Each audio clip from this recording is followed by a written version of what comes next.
ler algum mais descritivo, porque querendo ou não está no formato padrão que a gente faz de poesia, mas ele tem um ritmo que te leva a ler como se fosse uma poesia. E toda hora ela levanta uma pergunta, e a pergunta é muito focalizada. Quando ela usa você, ela não te dá espaço para fugir. Eu não estou falando com ele, eu não estou falando com o Orfeu que não levou os homens, eu não estou falando com o governo, eu estou falando com você. Então, assim, é bem poderoso.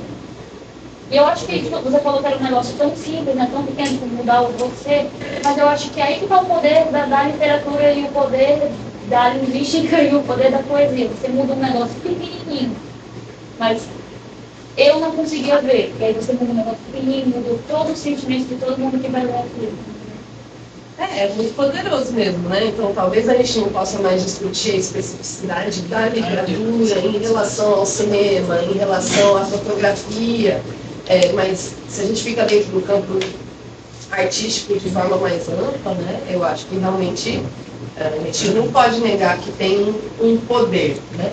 Só não seja, e talvez seja bom, não seja o mesmo poder que a literatura tinha antes, digo socialmente. Essa centralidade que a literatura teve, muitas vezes, de conformar certos ideários hegemônicos, eu acho que hoje em dia a literatura ela é utilizada muito mais para balançar, né? Para bagunçar. E claro, existem literaturas e literaturas, né? Para a gente também, eu acho que às vezes uma outra coisa que a Josefina Ludmer fala é do valor, né? Porque se a gente se livra da especificidade literária, se a gente se livra da autonomia literária, talvez não faça sentido dizer, isso é bom ou isso é ruim, né? Mas eu, pessoalmente, acho ainda que o que eu geralmente considero boa literatura não tem a ver com o belo, não tem a ver com essas outras categorias, mas tem a ver justamente com a possibilidade crítica que ela pode nos proporcionar, né? A possibilidade de olhar com outros olhos para as mesmas questões. Então, acho que esse é o poder, eu acho, né? Quando eu defendo a literatura, me parece que passa por esse lugar. Eu vejo muito hoje em dia, pelo menos do meu ponto de vista, limitado, a literatura não é a minha área de minha paixão. Mas, como todos, né, de letras, bons leitores, a gente gosta de ler. Para mim, pelo menos, poesia não é a minha parte favorita, mas deixou muito mais revoltado para a forma, a deixar a métrica, batidinha, as rimas bonitinhas, e passou muito mais seu conteúdo. E vai mais para esse espaço do que te move. Se eu leio isso aqui, isso é em prosa, tá assim, tá um parágrafo justificado. Ele tem todas aquelas a musicalidade, as coisas que geram uma emoção, que geram um movimento ali dentro de mim, eu acho que é pura poesia. Eu acho que saiu atualmente da forma e foi pro conteúdo. Pelo menos para mim, hoje em dia, eu vejo mais assim, poesia é o conteúdo. E você pega o outro texto, por exemplo, é uma transcrição. É um bando de gente, isso, é um bando de gente falando bobagem. Mas porque ele mudou a forma, virou poesia. O conteúdo é vazio. Mas quando ele mudou a forma, ele deu outro sentido para aquele texto vazio e ele transformou isso. Então é muito mais o conteúdo do que a forma. Não sei. É difícil dizer, porque eu acho que também essa é uma outra, talvez, marca do automodernismo, que é separar conteúdo de forma. E eu acho que é impossível fazer isso. Porque um bom conteúdo formalmente passado de uma forma não tão interessante, talvez não nos cative, assim como algo que tem uma precisão formalista, um rigor formalista impecável, mas que também não tenha talvez um conteúdo tão instigante, também não vai nos cativar da mesma forma. Então eu acho que é a junção dessas duas coisas, né? Então talvez se o Roy Branquel ele tivesse feito esse livro, mas num dia que lá na Câmara dos Deputados eles estavam discutindo, sei lá, aumento de imposto para rodovias, né, sei lá, aumento do preço do pedágio, talvez não fosse tão interessante, né? Mas tem também esse elemento desse dia histórico, fatídico e realmente insano, né? E aí tem essa atenção à forma. Esse texto também tem tanto conteúdo, mas tem essas próprias coisas que você falou, são da ordem formal, a repetição, a sonoridade, né? A atenção a esses elementos é também o que engrandece no texto, né? E eu acho que teve uma outra coisa que você falou que é interessante, que a lírica, o gênero lírico, a poesia, ela foi demarcada historicamente justamente como um lugar onde se dizia eu. Né? O espaço lírico, geralmente, naquela divisão clássica, né, entre lírica, romance ou épica e tragédia ou drama, né, o romance é alguém falando de outra pessoa, né? O drama são pessoas atuando, então elas estão ao mesmo tempo falando de outra pessoa e falando de si, né? E a lírica seria o falar do eu. Eu também vejo esse livro, Cidadã, como uma espécie de provocação também a isso, porque ela foge do eu, né? Ela fala do você, né? Do você o tempo inteiro. Né? Tem um outro aqui que eu acho são muito fortes, mas sem serem exatamente sensacionalistas, que eu acho que é uma outra, tem uma sutileza. Ela tem uma delicadeza, né? Ela fala as coisas brutas e dolorosas de forma muito... Deixa eu fazer um pequeno adendo, eu achei... Estou ficando velha, mas eu achei um absurdo você tentando explicar o que foi o Katrina. Assim, eu era criança, mas eu me lembro. Assim, artistas que eu sigo até hoje ainda cantam e ainda escrevem sobre Katrina, sobre, tipo assim, 3, 4 anos depois você descobrir e caiu muito em Nova Orleans, né? E é uma cidade muito de povo negro, de cultura negra. E tipo, você descobrir que o seu familiar que você enterrou 10 anos antes não está mais lá, porque a água levou até os cadáveres. Então, assim, é um negócio muito pesado, é um negócio muito forte. Se você viu, não sei se vocês têm essa memória, né? Mas das imagens na TV era muito forte. E não era nem nosso, sabe? Quando a gente vê um negócio de fora, ele parecia um distanciamento.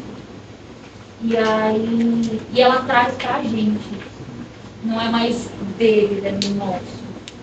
Quando a gente tem esse contexto da situação, até outros aspectos que não foram abordados no texto acabam se misturando na nossa percepção também. Quando eu estava lendo, eu estava lembrando muito de reportagens da época, né? E que o poder público preferiu muito mais reprimir as pessoas que inevitavelmente estavam fazendo saques ali para sobreviver do que prestar ajuda humanitária.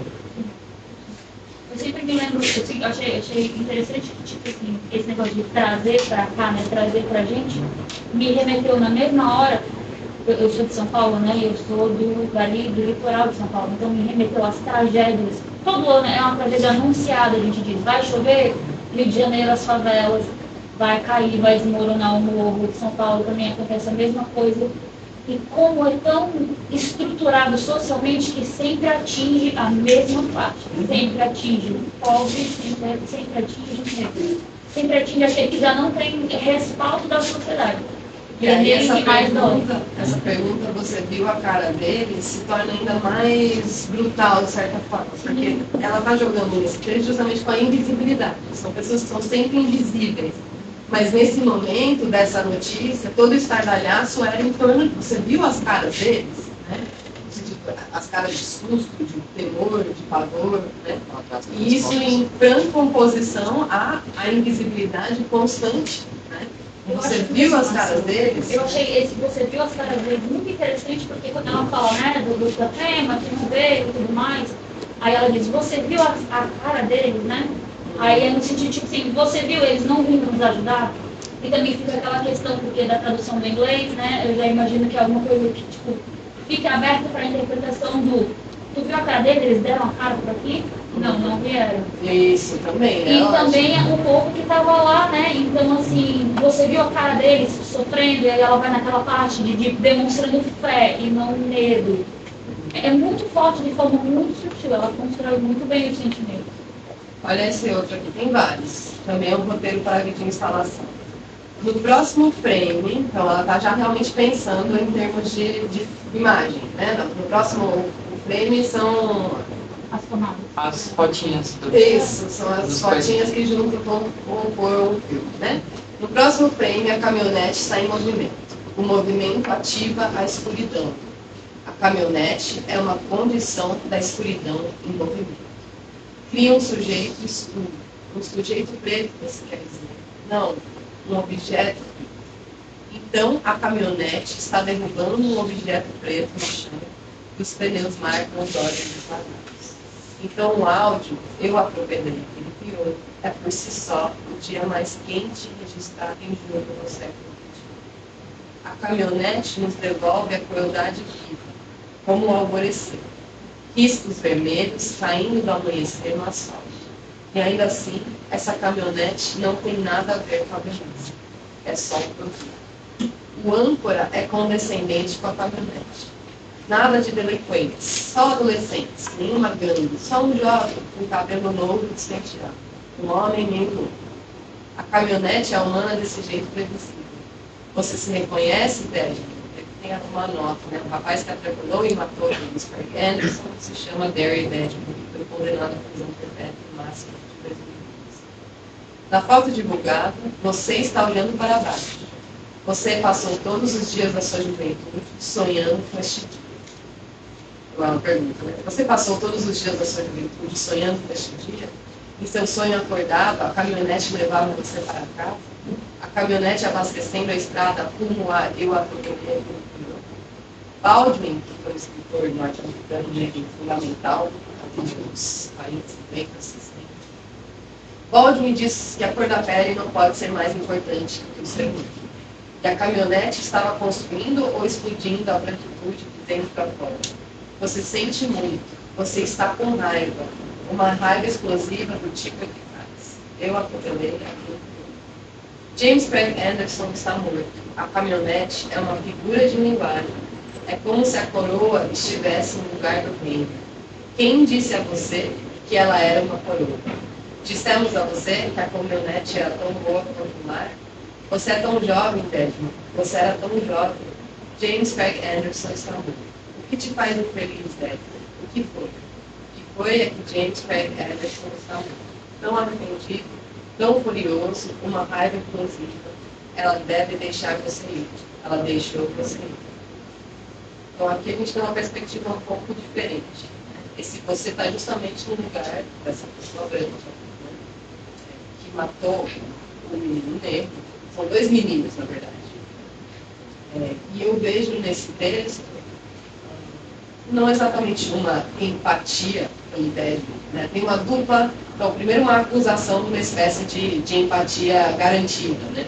Não são adolescentes, não são delinquentes, são adolescentes, não é uma gangue, é só um jovem, né? Então, a forma como a mídia vai sempre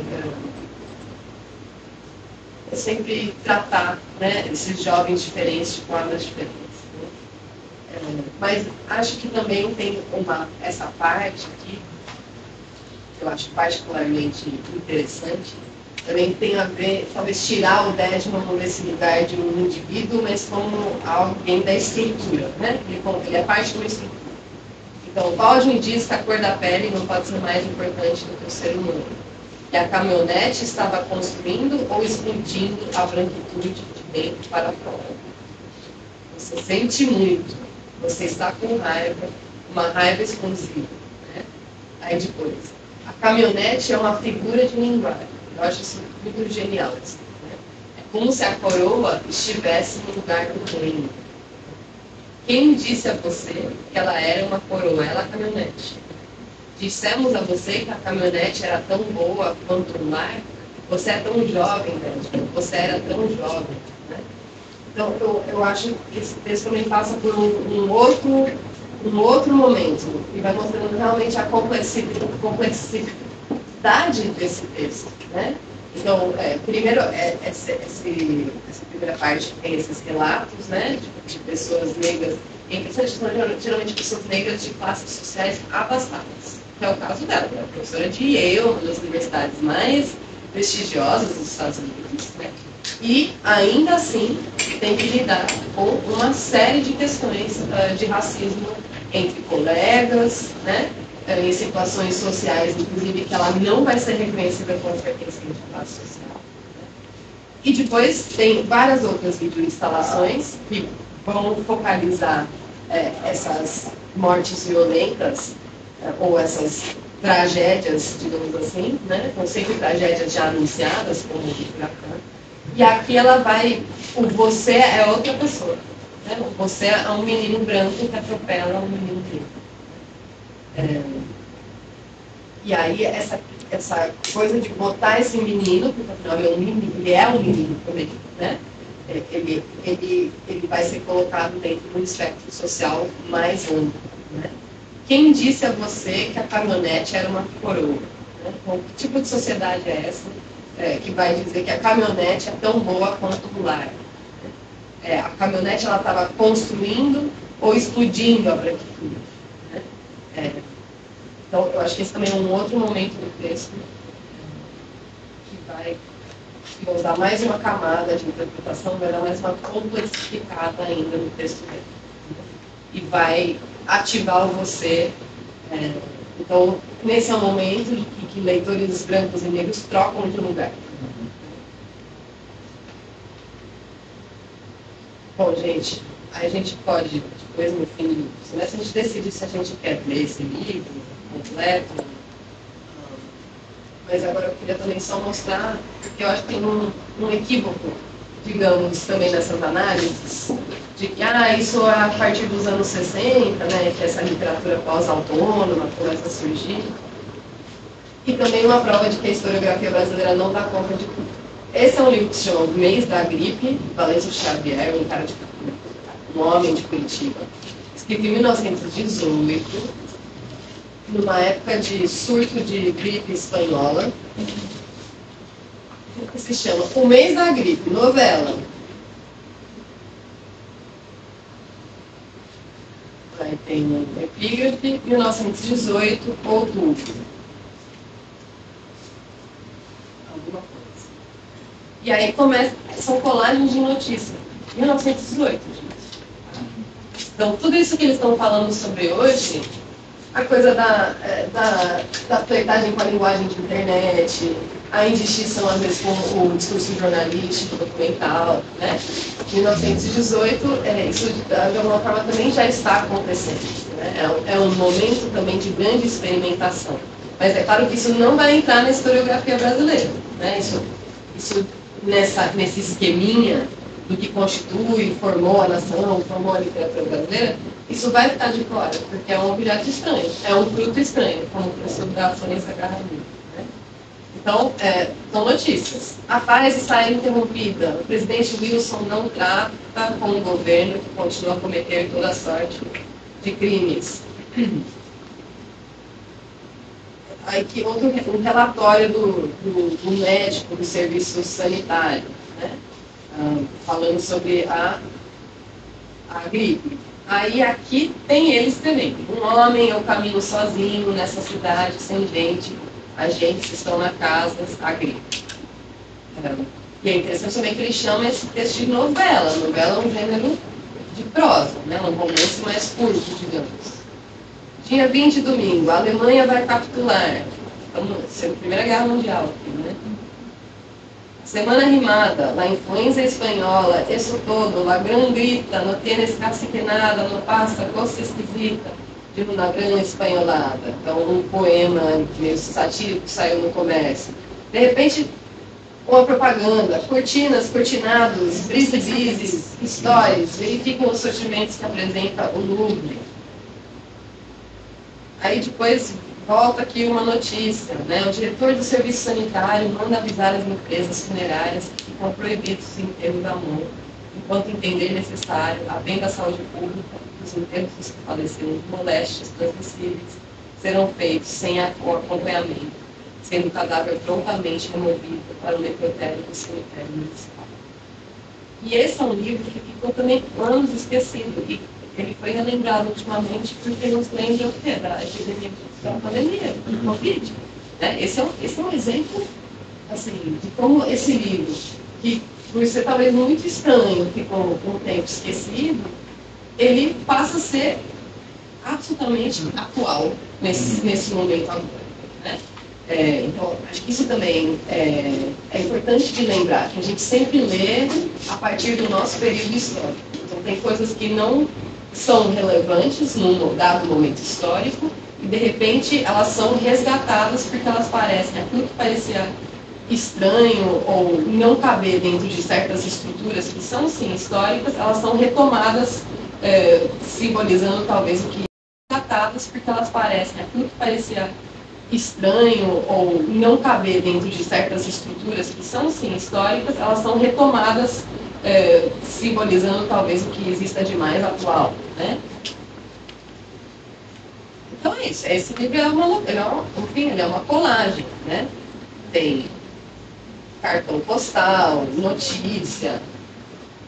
E vez ou outra aparece ele aqui. Entro na casa, a porta sem chavear, alguém que saiu para voltar e não mais voltou, entrou para sair e não mais saiu.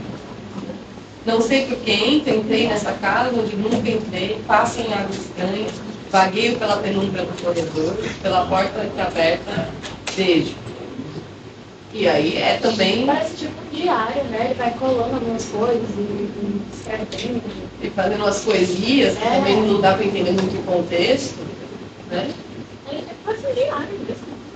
Sim, por isso que ele chama de novela, né? Então, quer dizer, já tem uma brincadeira muito grande com a própria noção de especificidade literária, né? Do que é um gênero literário, enfim, já tem um teste muito grande com os próprios limites do que definiria a literatura ou não, né? Isso é 1918, é antes ainda da famigerada Semana de Arte Moderna, que também mostra que essas historiografias são sempre falhas, e sempre, então, claro, a Semana de Arte Moderna é, em grande parte, quem narra a história do Brasil está em São Paulo, né? Então a gente vai colocar aqui aquele evento no Teatro Municipal como o ápice e o início das vanguardas no Brasil, né? Isso aqui, Curitiba continua sendo parte do Centro-Sul, mas com certeza estava fora da órbita, fora desse eixo, né? Que é muito mais vanguardista do que muitas coisas que foram criadas em 1922. Então isso é só um exemplo para dizer que então, a literatura talvez ela sempre tenha flertado com estar fora de si, né? Sempre tenha tido momentos ao longo da história que ela vai flertar com essa indeterminação, né? Com essa indiferenciação com outros campos, e que se a gente também narra a história da literatura de uma forma muito certinha, é porque a gente deixa muita coisa de fora. Então a aula hoje era um pouco pensar, digamos, uma contraposição ao Cândido, mas também entrar em algumas percepções de forma e também a gente trabalhar a literatura, porque a gente ficou um tempo só nos textos teóricos, né? E a gente vai continuar indo um pouco nos textos teóricos, mas na aula que vem, agora que a gente tem, eu posso trazer mais poemas, para a gente pensar nas coisas sempre de forma mais lastreada nos textos. Tá bom? Eu vou pôr esses 3 livros lá no SIGA como se pertencesse à aula de hoje. Eu só não pus antes que vocês não ficarem confusos, mas aí podem ler, podem terça que vem a gente vai discutir um texto do filósofo francês, chama Literatura e a Vida do Filho. E ele trabalha um conceito que eu gosto muito, que é a literatura, ela inventa o povo falso. Então a gente vai pensar isso em oposição a essa noção que a gente trabalhou na aula passada, um pouco hoje, do que é um povo, né? E como a literatura forma um povo, às vezes, dentro desse campo homogeneizante do nacional, e o que significa essa potencialidade de inventar o povo. Tá? E aí eu vou trazer os poemas também para a gente pensar. Então, é isso. Quem não respondeu o chamado que eu estava aqui, passa aqui para falar aqui. Você chegou depois? Você é?